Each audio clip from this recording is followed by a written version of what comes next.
Is there a connection between muscular dystrophy and scoliosis? Muscular dystrophy is a genetic disease that causes progressive loss of muscle strength and coordination. The spine needs to be surrounded by strong and balanced muscles to support and stabilize healthy curvatures and alignments. Now, when the muscles are effective genetically as a result of some type of disease, we call this a neuromuscular problem. So therefore, a scoliosis associated with muscular dystrophy is something that we call neuromuscular scoliosis. The most common type of muscular dystrophy that's associated with scoliosis is something called Duchenne's muscular dystrophy. And this is where the person will develop a neuromuscular scoliosis. Duchenne muscular dystrophy is a condition of progressive muscle weakness that causes a lack of spinal support and stability. In cases of Duchenne muscular dystrophy where a patient becomes wheelchair bound, the development of neuromuscular scoliosis is a very common complication. Muscular dystrophy is about 30% of all neuromuscular scoliosis cases that we see, and therefore it can be a common complication associated with scoliosis.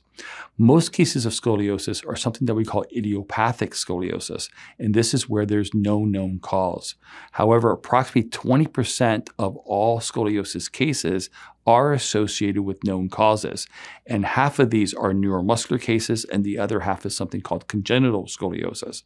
Neuromuscular scoliosis, like I mentioned, is caused by the presence of a larger neuromuscular condition.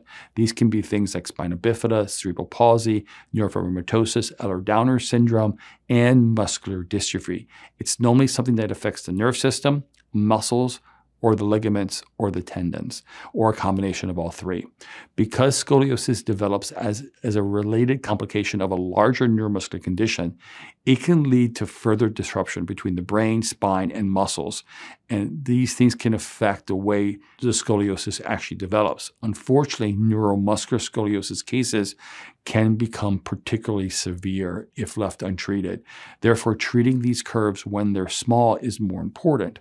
However, since the patient is normally dealing with other problems, other issues, other concerns, many times the scoliosis gets untreated and gets neglected because they're dealing with the other concerns associated with their neuromuscular complaint. And as a result of it, the curves go untreated and the children grow and grow and grow, and the curve gets bigger and bigger and bigger. And then the curves become so severe that the only thing they consider is scoliosis surgery. One thing I want to be very clear about when it comes to neuromuscular scoliosis, just because you have a neuromuscular condition doesn't mean that you're a developed scoliosis. However, neuromuscular conditions can develop scoliosis, and it can be a common complication. In specific, with Duchenne's muscular dystrophy, it is closely associated with scoliosis, and particularly once the patients have become wheelchair bound.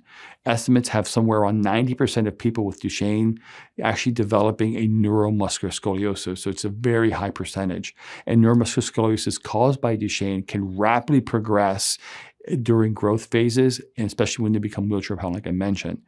So when we look at scoliosis, how does it impact Duchenne's muscular dystrophy? Well, scoliosis can cause pelvic obliquity. And what that means is as the pelvis is forming, it forms unsymmetrically as a result of uneven forces.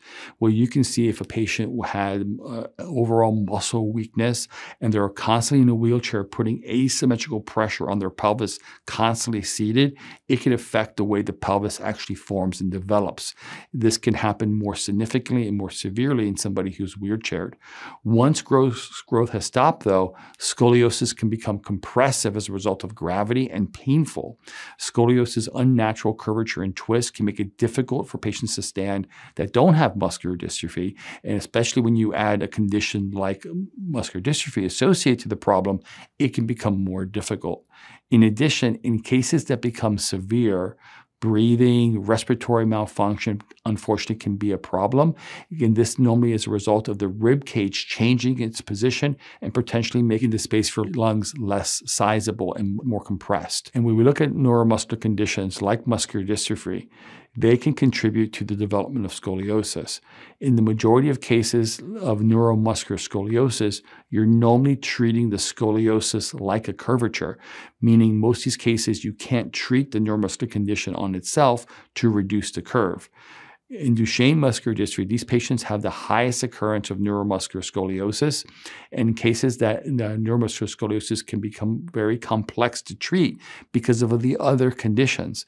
But once the other conditions have been dealt with or being focused on, we have to turn our focus to the structural components associated with scoliosis because that's still the only way to manage a curve. So many of the treatment options that we use for idiopathic scoliosis are relevant to neuromuscular cases as well.